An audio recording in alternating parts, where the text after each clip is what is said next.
ఈ Romeo Juliet rule ఏంటండి? POCSO act అంటే ఆల్మోస్ట్ చాలామందికి తెలుసు. అందులో ఈ రోమియో జూలియట్ రూలు అని అంటున్నారు. మరి ఇది ఏంటండి?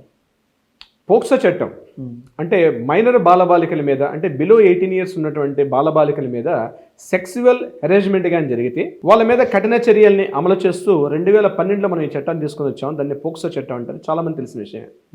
వన్స్ ఒకసారి పోక్సో చట్టంలో కానీ నేర నిరూపణ రుజువైతే సుమారుగా 10 సంవత్సరాల పాటు కూడా కఠిన శిక్ష ఉండే అవకాశం ఉంటుంది. అంటే మైనర్గా ఉన్నటువంటి బాలబాలికల యొక్క భవిష్యత్తుని దృష్టిలో పెట్టుకొని అభంశుభం తెలియనటువంటి మైనర్ల మీద వాళ్ళని టచ్ చేసినా, వాళ్ళని సెక్సువల్ హెరాస్మెంట్ చేసినా, మాటలతో మాట్లాడినా, లేదా వాళ్ళని ఫిజికల్గా అబ్యూజ్ చేసినా, ఏ రకంగా వాళ్ళని చేసినా దాన్ని పోక్సో చట్టం కింద అనేక కేసులు మనం రోజు పేపర్లో మీడియాలో కూడా వింటూ ఉన్నాం.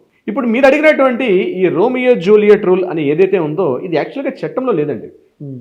పోక్సో చట్టంలో రోమియో జూలియట్ రూల్ అని ఎక్కడ మనకి మెన్షన్ చేయలేదు. కానీ హైకోర్టులు, సుప్రీంకోర్టులు ఇచ్చినటువంటి తీర్పుల్లో దీని ఇంటర్ప్రిటేషన్ అంటారు అనమాట.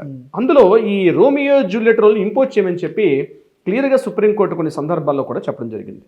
అది ఏంటి స్పెసిఫిక్గా ఈ రోమియో జూలియట్ రూల్ అంటే మైనర్లు ఇద్దరు, అంటే 17 ఏళ్ళు 16 ఏళ్ళు ఉన్నటువంటి అమ్మాయి అబ్బాయి వాళ్ళిద్దరు కూడా తెలియనటువంటి ఏదో ఒక ఆకర్షణ లేదా ఒక ఇన్ఫాచ్యుయేషన్ అంటాం మనం, ఒక ఆకర్షణలో లోనై ప్రేమ అనే పేరుతోటి సొసైటీలో కానీ తిరుగుతూ ఉండి పెద్దల్ని వ్యతిరేకిస్తూ తిరుగుతుంటే వాళ్ళిద్దరి మధ్య ఉన్నటువంటి వయోభేదం అంటే వయసు యొక్క తారతమ్యం పెద్దగా లేకపోతే, ఉదాహరణకి అమ్మాయి వయసు 16 సంవత్సరాలు, అబ్బాయి వయసు 17 సంవత్సరాలు, లేకపోతే అమ్మాయి వయసు 16 సంవత్సరాలు, అబ్బాయి వయసు కూడా 16, 16.5, సుమారు ఇంచుమించుగా నెలల తేడాలు.